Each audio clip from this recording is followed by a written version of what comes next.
Assalamualaikum warahmatullahi wabarakatuh. Perkenalkan, kami dari kelompok 6 yang sedang belajar mata pelajaran Matematika tingkat lanjut. Jadi di sini kita mau kasih refleksi kelebihan kekurangan mengenai pelajaran matematika tingkat lanjut yang diajar sama Pak Amri. Nah, jadi kalau menurut aku, kita kan dari semester 1 ini buat yang matematika tingkat lanjut kita baru ketemu di kelas 11 ini. Dan kita juga baru banget ketemu Pak Amri di kelas 11 ini.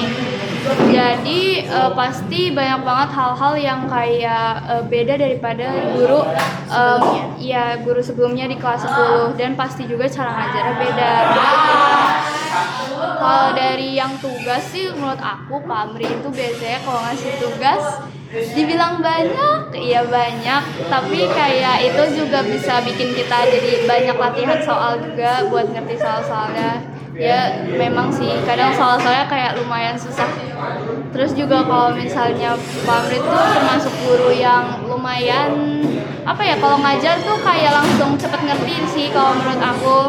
Jadi pas kita nanya juga dia interaktif banget.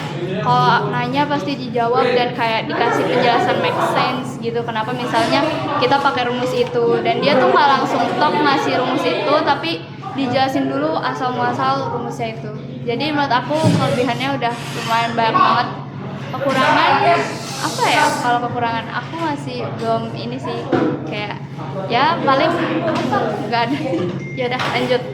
Oke, sebelumnya mohon izin Bapak, kalau dari saya sendiri kelebihan-kelebihan selama belajar matematika tingkat lanjut bersama Bapak itu sangat banyak, karena seperti tadi yang Ratu bilang, ini first experience kita untuk belajar matematika tingkat lanjut dan first experience kita juga untuk belajar sama Bapak.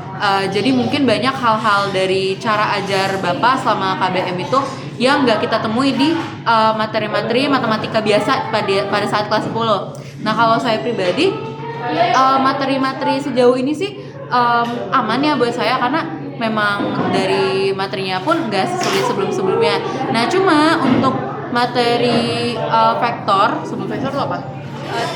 Sama trigonometri itu sebenarnya saya pribadi masih agak sedikit kurang paham, karena untuk materi trigono dan vektor ini kan kebetulan kita juga dikejar waktu banget ya, karena banyak hari libur dan lain sebagainya.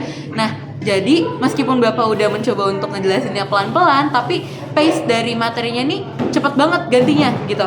Jadi karena pace materinya ini cepet banget ganti, saya tuh jadi agak bukan kesulitan sih ya, jadi kurang waktu untuk mencerna materi yang ini, tapi tiba-tiba udah ganti ke materi yang ini gitu. Dan kadang juga contoh yang Bapak berikan itu sebenarnya kan udah banyak ya dari latihan-latihan soalnya. Cuma contoh-contoh yang seringnya dibahas di kelas itu masih sedikit gitu Pak. Sedangkan soal-soal jenisnya itu kan beragam ya. Jadi dari yang dibahas di papan tulis di kelas itu kadang tuh kita masih suka kesulitan kalau misal ketika kita ketemu soal yang berubah sedikit bentuknya gitu. Oke. Kalau menurut saya, Pak Amri itu ngajarnya sangat enak banget, santai. Kadang kalau pas lagi belajar gitu suka ada diselipin cerita kayak tentang pengalaman pribadi atau hal yang lainnya. Nah, kalau menurut saya pada saat ulangan gitu kan Pak Amri juga ngasih soal-soal yang lain, kayak dikasih contohnya. Nah, menurut saya kayak banyak beberapa soal yang lumayan agak beda sama contoh soal latihannya. Udah gitu aja Pak. Oke, kalau dari saya cara mengajar Pak Amri cukup interaktif, karena kadang suka nunjuk teman-teman di kelas untuk menyelesaikan masalah atau soal-soal yang ada di papan tulis. Jadi Pak Amri bukan saja hanya menjelaskan, tetapi membuat kami sama-sama mengerti bersama.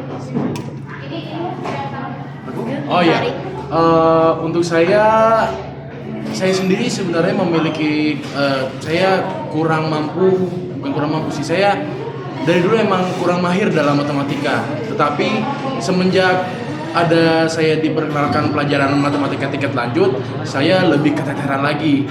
Tapi kalau misalnya saya pertama kali belajar matematika tingkat lanjut dengan guru lain selain Pak Amri, saya kurang yakin kalau di kelas 11 saya bisa sedikit pun melakukan matematika tingkat lanjut.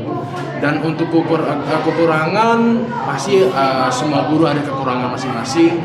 Dan kalau menurut saya mungkin Pak Amri kalau memberi peringatan ujian atau kuis itu kadang-kadang suka mendadak dan ambigu, di mana kadang-kadang saya suka kaget, di mana yang saya kira di esok harinya itu masih membahas latihan, tiba-tiba ada kuis atau ulangan. Dan ya kalau untuk saya gitu saja dari saya.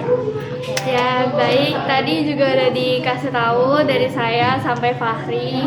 Jadi menurut saya sekian dari kami kelompok 6. Semoga kritik dan saran yang kita semua berikan itu bisa diterima dengan baik oleh Fahri. Oke, wassalamualaikum Assalamualaikum warahmatullahi wabarakatuh.